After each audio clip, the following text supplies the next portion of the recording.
একসঙ্গে কিভাবে করা যায়। অনেকে সাধারণত নিটের প্রিপারেশান আর ওয়েস্ট বেঙ্গল বোর্ডের প্রিপারেশানটাকে সম্পূর্ণ আলাদা জিনিস বলে মনে করে। মানে নিটের 3টে সাবজেক্ট ফিজিক্স, কেমিস্ট্রি, বায়োলজি, আর ওয়েস্ট বেঙ্গল বোর্ডে বাংলা, ইংরাজি এক্সট্রা থাকছে। আর বাংলা মিডিয়ামের স্টুডেন্টরা বিশেষ করে এটা মনে করে যে বোর্ডের প্রিপারেশান, নিটের প্রিপারেশান পুরোপুরি আলাদা। তো কতটা আলাদা সেইটা ডিসকাস করবো, একসঙ্গে কীভাবে প্রিপারেশান করা যায় সেটা বোঝানোর চেষ্টা করব। নিটে সব কোশ্চেন এমসিকিউ বেস থাকবে, ফিজিক্স, কেমিস্ট্রি, বায়োলজি 3টে মেন সাবজেক্ট। বায়োলজিতে 50% ওয়েটেজ আর বাকি ফিজিক্স, কেমিস্ট্রিতে 50% ওয়েটেজ থাকে। তো এখানে আর এখন যেটা হয়েছে, ওয়েস্ট বেঙ্গল বোর্ডে এমসিকিউ বেসড কোশ্চেনের পরিমাণ অনেক বেড়ে গেছে। থার্ড সেমিস্টারটা এখন পুরোটাই এমসিকিউ বেসড, আর ফোর্থ সেমিস্টারের শর্ট কোশ্চেন, লং কোশ্চেন। তো এখন এমসিকিউ জিনিসটার গুরুত্ব অনেক বেড়ে গেছে, তাই নিটের প্রিপারেশান নেওয়া রানিং ইয়ারে অনেকটাই সহজ হয়েছে আগেকার তুলনায়। এবার ওয়েস্ট বেঙ্গল বোর্ডে 3টে সাবজেক্ট এক্সট্রা, বেঙ্গলি, ইংলিশ আর ম্যাথামেটিক্স। ম্যাথামেটিক্সটা অনেকেই নেয় না বলা ভুল, কারণ ওয়েস্ট বেঙ্গল বোর্ডে দেখি বেশিরভাগ জনই পিসিএমবির স্টুডেন্ট, সেটা একটা ঠিক। তো ম্যাথামেটিক্সটা অনেকেই নেয়। এবার ম্যাথামেটিক্সটা সত্যিই চাপের সাবজেক্ট, কীভাবে প্রিপারেশান করা যায় সেটা ডিসকাস সবই করবো। আগে বাংলাটা বোঝাই। বাংলা তুলনামূলক সহজ কোশ্চেনই, খুব একটা কঠিন নয়। এখানে মূলত 2টো বই থাকে, একটা টেক্সট বুক আর একটা যেটা থাকে সেই ব্যাকরণ টাইপের, কি বলে ওটাকে, লিঙ্গুইস্টিক থিওরি আছে, অনেক কিছু আছে। তো টেক্সট বুকটা ভালো করে রিডিং দেবে, আর ওই যে ব্যাকরণ বই ওটা রিডিং দেওয়ার দরকার নেই, ওটা পড়তে গেলে অনেক টাইম ওয়েস্ট হবে। যদি খুব ভালো মার্কস পেতে চাও তাহলে রিডিং দিতে পারো, তো বেশিরভাগ জনই ওটা পড়ে না। ওখান থেকে কিছু সাজেশন কোশ্চেন হয়, সম্রাট এক্সক্লুসিভ ইউটিউব চ্যানেলটা ফলো করতে পারো। ওখানে দেখবে খুব সাজেস্টিভ কোশ্চেন দেওয়া আছে আগের বছরেরগুলো, বা প্রত্যেক বছরই উনি ভালো পোস্ট করেন। ওনার সাজেশন বইটাও নিতে পারো, ওটাও বেশ ভালোই থাকে। আর বাংলা টেক্সট বুক পড়ার পরেই এমসিকিউ কোশ্চেন সলভ করার চেষ্টা করবে। যে কোনো একটা কোশ্চেন ব্যাংক প্রশ্নবিচিত্রা আমি ফলো করেছিলাম, তো ওখান থেকে এমসিকিউগুলো করতাম, রিডিং দিতাম আর এমসিকিউগুলো সলভ করতাম। তাতে কী হতো, যে ফ্যাক্টগুলো আছে ওগুলো মুখস্থ হতো, তারপরে ব্রড কোশ্চেন আমি দেখার চেষ্টা করতাম, এইভাবে পড়তাম। প্রিভিয়াস ইয়ার কোশ্চেনগুলো মাস্ট, এইচএসের যে প্রিভিয়াস ইয়ার কোশ্চেনগুলো এসছে ব্রড কোশ্চেন, ওগুলো অনেক সময় রিপিট হয়, সেম কনসেপ্ট অনেক রিপিট হয়। আর সম্রাট এক্সক্লুসিভে সাজেশন দেখে নেবে, বেঙ্গলি এমন কিছু ব্যাপার না। আর ইংলিশ, এখানে টেক্সট বুকটা প্রচুর ভালো করে পড়তে হবে, যত গ্রামারও আসে টেক্সট বুক থেকেই আসে, সব কিছুই টেক্সট বুক থেকেই আসে, তো ভালো করে পড়বে। আর এখানে একটা চ্যানেল দেখেছিলাম, ফ্রেন্ডলি লার্নিং ইউটিউব চ্যানেল, ওখানে সাজেশনগুলো বেশ ভালো ছিল, তো ওটা ফলো করতে পারো। আর এবার চলে আসি ম্যাথামেটিক্স।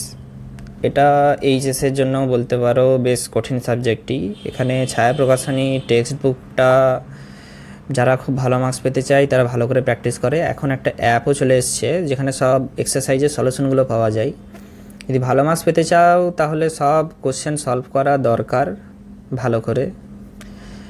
আর যদি সেরকম অতটা না থাকে তো কোশ্চেন ব্যাংক থেকে সব পিওয়াইকিউগুলো করে নেবে, কনসেপ্টগুলো বুঝে নেবে। যেসব কনসেপ্ট উইক মনে হচ্ছে সেখান থেকে ছায়া প্রকাশনীর অ্যাপটা করে নেবে, মানে ওই টেক্সট বুকে গিয়ে সলভড এক্সাম্পল দেখে বুঝে নেবে।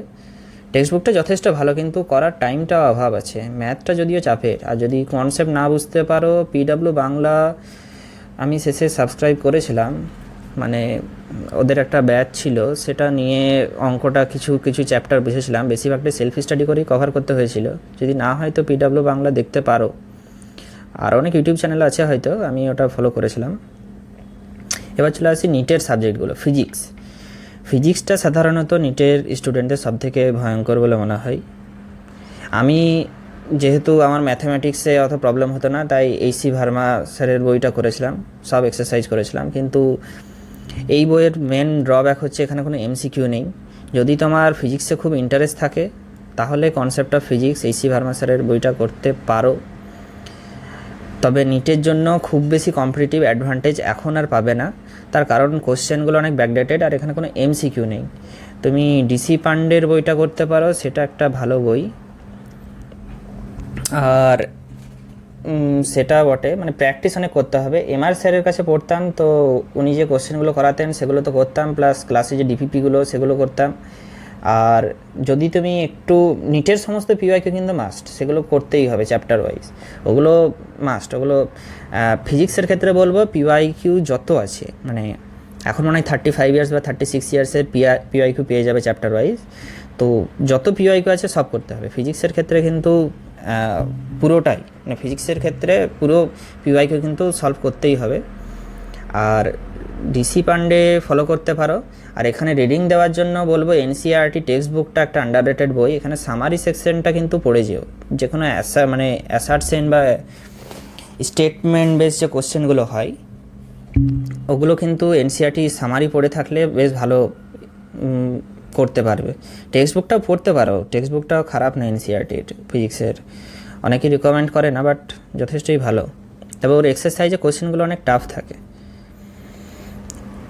আর জেই মেন্সের পিওয়াইকিউ এনসিইআরটি সামারি পড়বে। জেই মেন্সের পিওয়াইকিউ করতে পারো যদি ইচ্ছা হয়। এখন যেরকম ফিজিক্স টাফ দিয়ে দিচ্ছে, জেই মেন্সের পিওয়াইকিউ করে রাখা ভালো। এক্সট্রা রিস্ক মানে করে রাখা, তাহলে বেশি প্র্যাকটিস হয়ে থাকবে। করতে পারো, যদিও কোশ্চেনগুলো বেশ কঠিন থাকে, কিন্তু এখন তো প্রেডিক্টেবল নয়। আগে কোনো সময় সহজ দিতেও, কিন্তু এখন তো সহজ দেবে কোনো গ্যারান্টি নেই।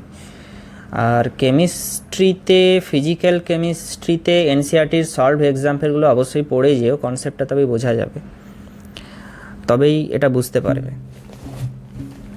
এটা আমি নিটের জন্য বলছি। এবার আর যদি ইনঅর্গ্যানিক কেমিস্ট্রিতে এনসিইআরটি অবশ্যই পড়তে হবে, আর এনসিইআরটি এক্সাম্পলারের কোশ্চেনগুলো সব করে রাখবে। অর্গানিক কেমিস্ট্রির ক্ষেত্রে এনসিইআরটি ইজ নট এনাফ। এনসিইআরটিতে পড়ে সম্পূর্ণ হবে না, তো যে কোনো স্যারের নোট যেটা হোক, বাংলা বইটা এক্ষেত্রে কিন্তু যথেষ্ট ভালো। নিটের পিওয়াইকিউ দেখবে, সেখান থেকে অনেকটা বুঝতে পারবে। আর কেমিস্ট্রিতেও জেই মেন্সের পিওয়াইকিউ আমি রিকমেন্ড করব, করে রাখলে ভালো, এক্সট্রা এজ থাকবে। হ্যাঁ, আর ওয়েস্ট বেঙ্গল বোর্ডের জন্য এক্সট্রা কী করবে, ফিজিক্সে যেরকম যখন লং কোশ্চেন সলভ করতে হবে 4th সেমে, তো সেক্ষেত্রে ফিজিক্সে ছায়া প্রকাশনীর বই বা এখন ওটাতে অবশ্য অতটা প্রবলেম নেই, যে কোনো প্রকাশনী নিতে পারো।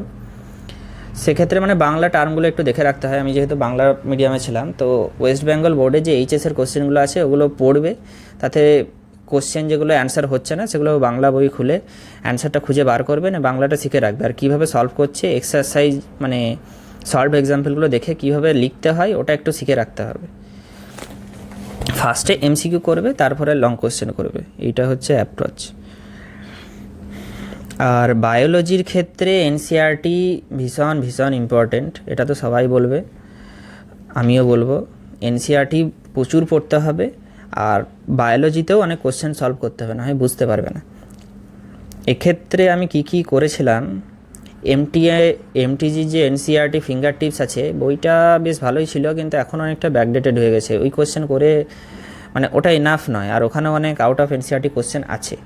মেমোনিট বলে একটা অ্যাপ আছে, যেটা থেকে আমি কোশ্চেন সলভ করেছিলাম বেশ কিছু, প্রায় পুরোটাই করেছিলাম। ওখানে লাইন বাই লাইন কোশ্চেন আছে।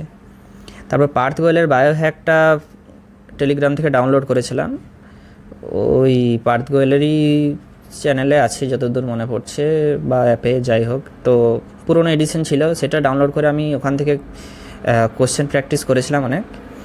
আর ওই টাইপের তুমি নিজেও তৈরি করতে পারো, মানে একটা বই পেজ পড়লে বা চ্যাপ্টার পড়লে সেখান থেকে নিজেই অনেক কোশ্চেন তৈরি করে রাখলে, একটা পেজে এখানে কোশ্চেন তৈরি করলে অনেক, আর পেজের উল্টো দিকটাতে তুমি অ্যান্সার লিখে রাখলে, পরে যখন রিভিশন দেবে ওই কোশ্চেনগুলো দেখবে, অ্যান্সারগুলো দেখবে, মনে করার চেষ্টা করবে কোশ্চেনগুলো দেখে, তাহলে রিভিশনও ভালো হয়ে যায়। ওটা একটা ভালো জিনিস, লাইন বাই লাইন নিজেই কোশ্চেন বানাও, নিজেই রিভিশন করো। আর নিট প্রেপের টার্গেট ব্যাচ একটা জিনিস, যেটা বলবো যে ফিজিক্স, কেমিস্ট্রি, বায়োলজি তিনটের ক্ষেত্রেই খুব ভালো মানে কোশ্চেন সেট আছে ওখানে। ওইটা শেষের দিকে আমি জেনেছিলাম, লাস্ট 4 মাসে আমি এই টার্গেট ব্যাচটা আমার কোশ্চেন প্র্যাকটিসে অনেক হেল্প করেছিল। বেশ কিছু উইক পয়েন্ট ছিল, সেখান থেকে আমি বেশি বেশি করে কোশ্চেন প্র্যাকটিস করে উইকনেসটা দূর করেছিলাম। আর ফিজিক্স, কেমিস্ট্রি, বায়োলজির জন্য এটাই বলবো, ফার্স্টে এমসিকিউ অ্যাপ্রোচ করো, ডিপিপি ক্লাসে যে কোশ্চেনগুলো আছে সেগুলো করো। আমি সাধারণত করতাম কি, রেকর্ডেড ভিডিও দেখতাম। তো যখন স্যার কোনো কোশ্চেন দেখাতেন, যেরকম এমআর স্যার একটা কোশ্চেন দেখালেন, তো আমি ফার্স্টে পজ করে নিজে সলভ করার চেষ্টা করতাম। যদি না হতো দেন আমি সলিউশন দেখতাম। যদি নিজে সলভ করতে পারতাম তাহলে আর ওই কোশ্চেনটা আমি আর নোট করতাম না, আর যদি না করতে পারতাম তাহলে ওটা আমি ভালো করে নোট করে রাখতাম। তো এইভাবে আমি নোট করার পরিমাণটা কিছুটা রিডিউস করেছিলাম। যেগুলো সহজ কোশ্চেন সেগুলো নোট করতাম না, যেগুলো কঠিন কোশ্চেন সেগুলো নোট করে রাখতাম। তো এমসিকিউ ফার্স্টে সলভ করবে, তারপর বাংলা যে টেক্সট বুকটা আছে ওটা দেখবে এইচএসের কোশ্চেনের সঙ্গে। এইচএস কোশ্চেনগুলো দেখবে যে ওই অ্যান্সারগুলো কোথায় আছে, বাংলা বই খুঁজে পড়ে নেবে, তাহলে বাংলাটাও হয়ে যাবে। তারপর এইচএসের জন্য পড়বে। এইভাবে পড়লে কী হবে, তোমার যদি নিটের জন্য ভালো করে পড়া হয়ে থাকে তাহলে কিন্তু এইচএসটা অত কঠিন লাগবে না, কারণ নিট হচ্ছে অনেক কঠিন জিনিস, নিট হচ্ছে অনেক কঠিন এইচএসের থেকে। তো যদি নিটের লেভেলের প্র্যাকটিস হয়ে থাকে ফিজিক্স কেমিস্ট্রি বায়োলজি হয়ে যাবে। আর বাংলা ইংলিশ এগুলো কিন্তু অ্যাকচুয়ালি অতটা চাপের জিনিস নয়। মানে কি, যদি 2 সপ্তাহে 2 দিন করে পড়া হয় তো হয়ে যায়। আমি ওরকম ঠিক করে রাখতাম যে সপ্তাহে 1 দিন হয়তো বাংলা ইংলিশ কিছু একটা দেখে নেব। হ্যাঁ, ম্যাথামেটিক্সটা কঠিন আছে সেটা বলবো, ম্যাথামেটিক্স সত্যি প্র্যাকটিসের দরকার আছে। সেলফ স্টাডি করো বা ইউটিউব থেকে দেখতে পারো, ইউটিউব দেখে বেশি হবে না, সে প্র্যাকটিস অনেকটা টাইম দিতে হয়, তবে ম্যাথামেটিক্সটা হয়। এটার জন্য হয়ে গেল। তো কেমিস্ট্রির ক্ষেত্রে এনসিইআরটি বেশ ইম্পর্টেন্টই, এটুকু হলো। আর ফিজিক্স, আচ্ছা ঠিক আছে। তো যদি কোনো কোয়েরি থাকে কমেন্ট সেকশনে জানিও আমাকে।